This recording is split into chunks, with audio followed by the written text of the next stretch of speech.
Good morning again. Good morning. Okay, so I have a little test for you. Now first I want you to say good morning like you're really sad. Okay. Good morning. Okay, now I want you to say good morning like you're scared.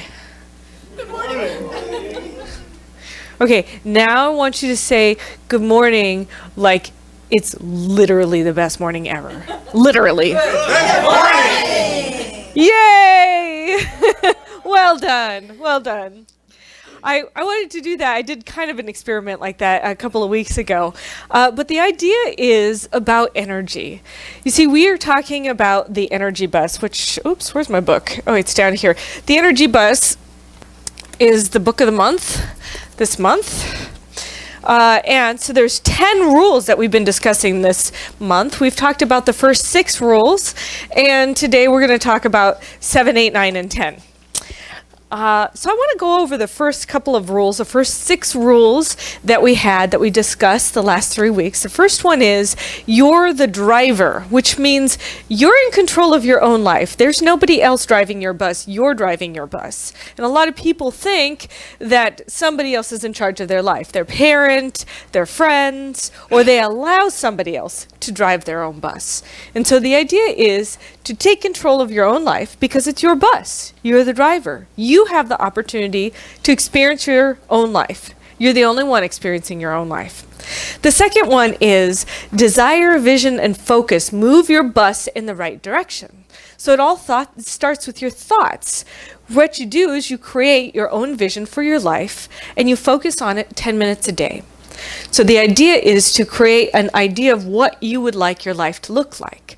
A lot of people don't do this. A lot of people say, oh, well, I sort of want something. I want it to be better than it is right now. I want a better job or I want a better something. But there's no specific idea around that on what that looks like. So, for instance, here, I want to have a space that's a vibrant, thriving center. Well, what does that really look like? Well, that to me looks like a place where people walk in the door, they can feel the tangible love in the room.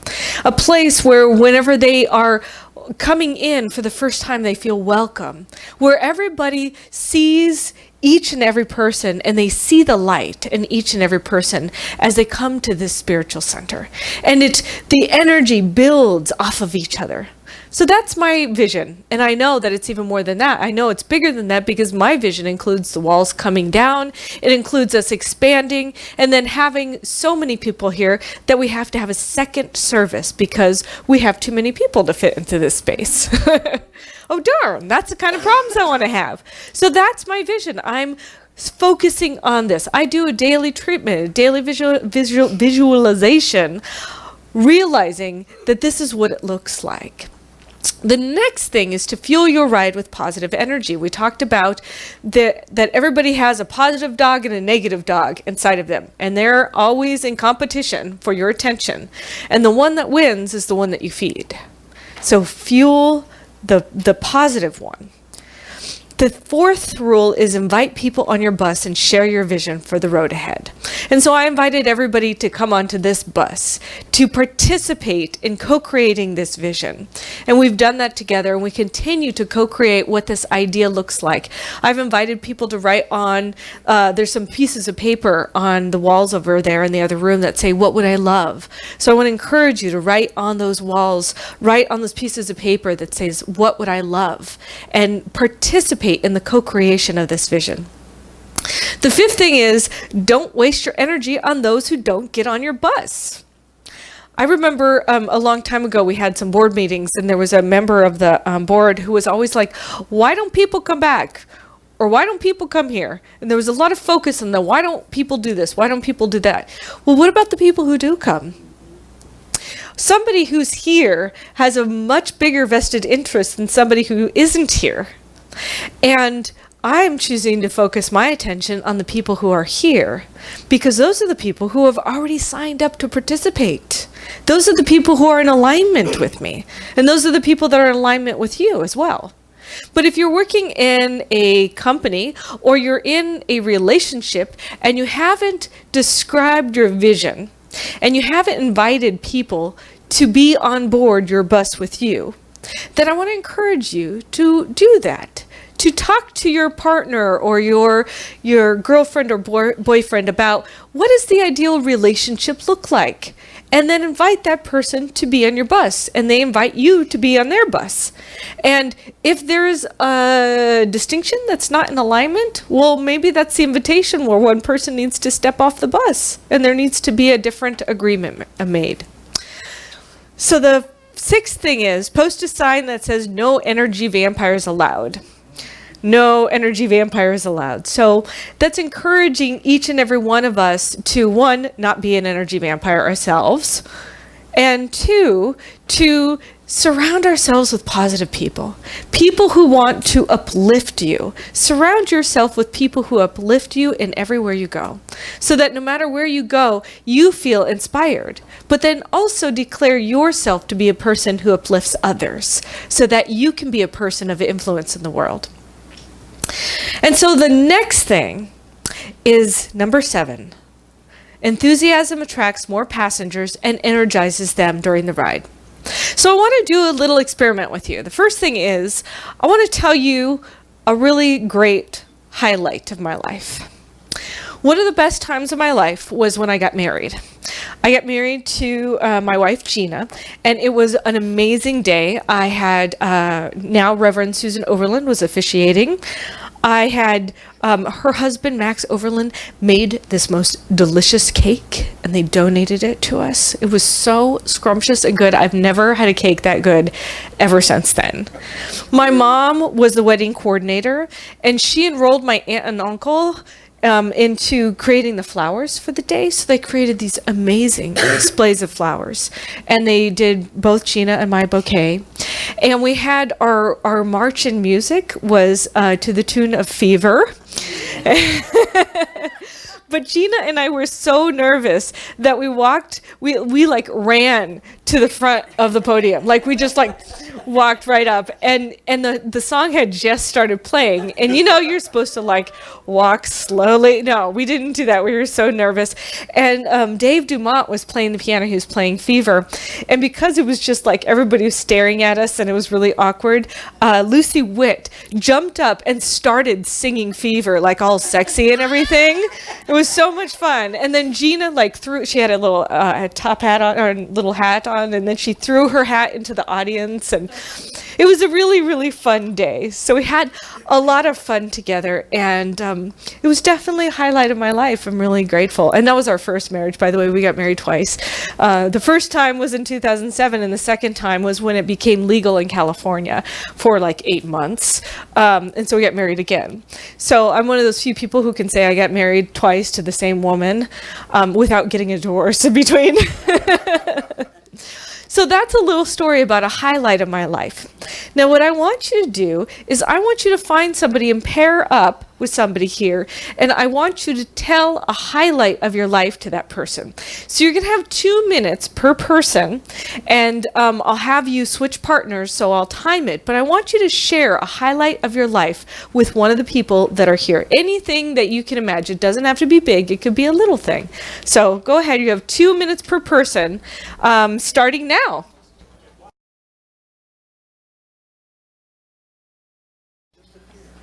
So what I really like about this activity is it opens up, for me, it opens up my heart, and it also fills me with a type of energy, right? Something about sharing those peak life moments, something about sharing those times and those experiences that make us well up with that love and appreciation and happiness. It's contagious, right? It's contagious. And enthusiasm, a lot of people think like, well, and I'm very enthusiastic, so I am like, whoa, rah, rah, rah, yay. But that's just who I am. But that doesn't mean that you have to be like that. That's not necessarily enthusiasm. Enthusiasm means, it comes from the Greek word entheos, which means inspired or filled with the divine. So when you're enthusiastic, that means that you're inspired or you're connected to the divine. And you're talking from that source, from that light. So number 7 is enthusiasm attracts more passengers and energizes them along the ride. So whenever you're in your life situations, because many people have their day-to-day jobs, or maybe they're have their families, I want to encourage you to think about how can you create that enthusiasm? How can you create that connection with each and every person? And it's really, really important to think about number 8, because number 8 is love your passengers. Now, I hope you know every single person in this room, I love and adore you. I do. And I honestly, genuinely do. I am so grateful for your support, for you being here, for the way that you have uplifted and inspired me. And I love being around you. I love this community. And I love all the people I get to hang out with and be with. And it makes a difference. I went from a boss one time who was very, very loving to one who was very, very technical. And it took us a long time to get to that loving space, but he got there and I got there. And a lot of people don't think about love in the work situation. Love is easier in the family situation sometimes. And then, but love in the work situation is a really big deal. So I want to encourage you, whenever you go out in your, regular day, to find the love wherever you're at. So whether you're going to a doctor's office or whether you're going to your coworkers, then I want to encourage you to think about, how can I be this love in this situation? So I want to ask you some questions just for you to think about, just for you to kind of ruminate on. Who needs to know that you care about them? How can you recognize them? Think about this. How can I spend valuable time with them? How can I better listen to them? One of the most authentic ways to listen is to shut down the little monkey mind and to actually be present and to look at somebody and to hear every word that they say without creating a response. And after they're finished talking, then take the time to think about your response and then respond. People will be able to tell the difference. Are you jumping to say something right in the middle of their sentence, or are you hearing them all the way through? Ask yourself, how can I serve the people I love and their growth? How can I bring out the best in them? And maybe you have children, or maybe you have parents who this might be difficult with. I want you to think about this. How can I recognize and energize their strengths to better themselves and to create a better experience of a team? Because we have teams everywhere we go. We have teams in this community. The entire community is a team, but then there are sub-teams in the community. It's like that at work too. But it's also like that wherever you go. Wherever you are, you're in a team of people. And so think about, how can I be the person who uplifts and empowers the people around me? Number 9 is to drive with purpose. Purpose is the ultimate fuel for our journey through life. There's a story about President Lyndon Johnson, and he visited NASA as he was walking the halls, and he came across a janitor. And this janitor was particularly enthusiastic. He was cleaning the halls like the Energizer Bunny. He was like going all out. And Lyndon Johnson, President Johnson, was pretty impressed with him. He went over to the janitor and he said, "You know what? You are the best janitor I've ever seen." And the janitor said, "Sir, I am not just a janitor. I helped put a man on the moon." Wow, yeah. Yeah. So when you fuel up with purpose, you find the excitement in the mundane, the passion in the everyday, and the extraordinary in the ordinary. So what is the purpose of your life? What is the purpose of your company? What is the purpose of the things that you're associated with? I can tell you about this place. We have a vision, right? So there's usually places have a vision, mission, and a purpose. The vision is kind of like the big idea. It's the thing that we're really trying to attain, but it's like a very huge thing that's going on. Like the Declaration of Independence is a vision for our country. We would like that document to be fully experienced in its entirety. For us, our highest idea is that our vision is to touch hearts, transform lives, and to create a world that works for everyone. And that's a pretty big vision. So the mission is the what we do. Like, how do we do this? What do we do? How do we do this? Well, we read it every week. We read our mission statement every week. Our mission is to transform the planet through spiritual practice, education, service, empowerment, and by living inspired lives. So that's the what we do. That's the how do we do this. But the purpose is to emphasize how the organization should view and conduct itself. How do we serve others? Basically, a purpose statement is the fundamental reason for your existence from a business perspective. So it's the motivational force that drives what you do. Purpose goes deeper and will outlast any product anybody's selling or a goal you're trying to achieve. In essence, it's your reason for being. It's the why. Why are you the way you are?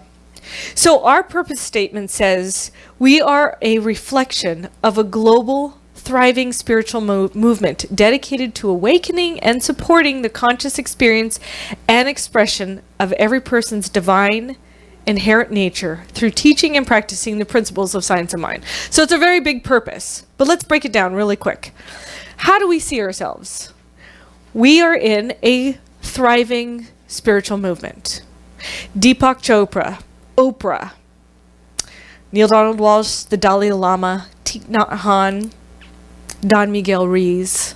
All of these people are a part of the global spiritual movement that's happening. This is exactly what we're doing here, is the same thing that all of those amazing political figures are doing out on the planet. We're doing it here locally, and we're doing it globally. We're part of a really powerful movement that's happening on this planet, and it's pretty spectacular. It's never been seen before, ever. How do we serve others? We awaken to and support the conscious experience and expression of every person's inherent divine nature. Well, what does that mean in really easy terms? Basically, in other words, we help you see your own divinity. We help you see your own divinity. We see the light in you. That's it. Really easy. So whenever you come into this room and you say, I'm a part of Centers for Spiritual Living, I'm a part of this center, then my job, my purpose for being is to see the light in you. And I do this because I'm a part of a thriving spiritual revolution that's happening on this planet. Because I know that there's a larger vision unfolding that's about creating a world that works for everyone. And I'm part of something special. I'm part of something big. And the way that a big movement happens on the planet is by everybody agreeing together that this is what life is about. This is what our purpose is. This is what we're doing together. Now, you may have your own individual life purpose, and I encourage you, especially at this time of year, to create a life purpose. What is your purpose for being? What is your life purpose? And your life purpose can be completely in alignment with what the center's about, but it can also be something that's totally you. Totally you.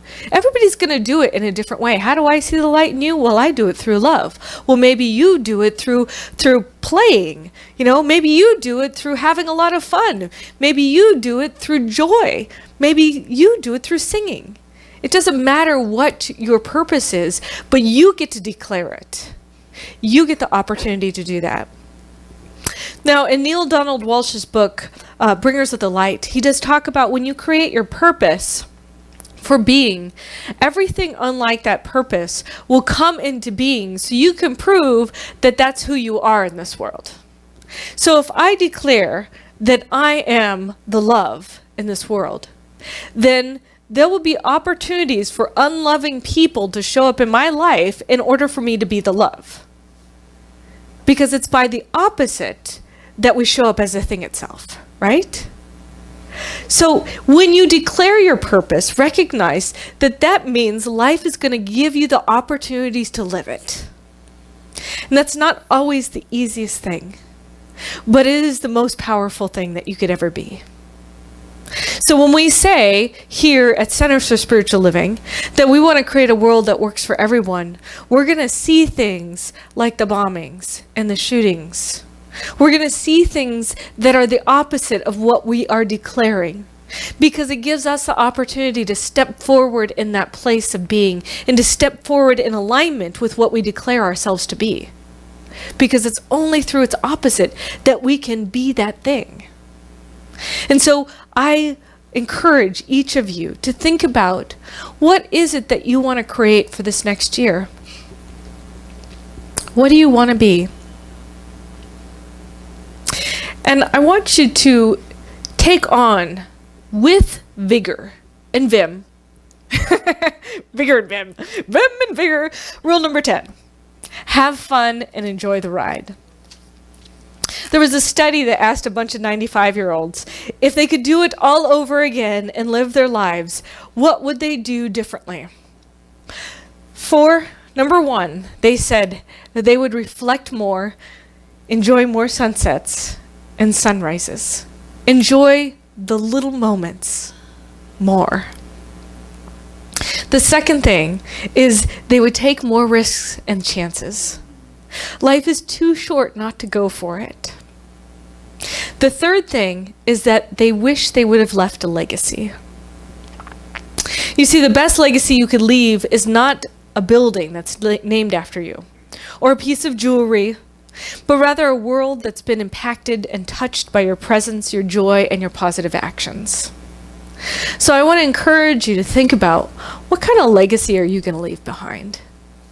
Who do you choose to be in this new year? It's the perfect opportunity to let go of all the things that are no longer serving you and to step into a greater experience of who you really want yourself to be and to see a greater vision for this world. I encourage you to step in alignment with this purpose that we have created here at the center. And I encourage you to create a purpose for your life, because you are the change we wish to see in the world. I am the change I wish to see in the world. And so I choose to live that change right here and right now. And I encourage you to do the same. So take this week, this end of the year and this beginning of the new year, to look at all the things that you want to create for your life and for this world. I want you to write them down. I want you to vision about it. I want you to dream about it. And together we'll create it. I know we will. Thank you. Namaste.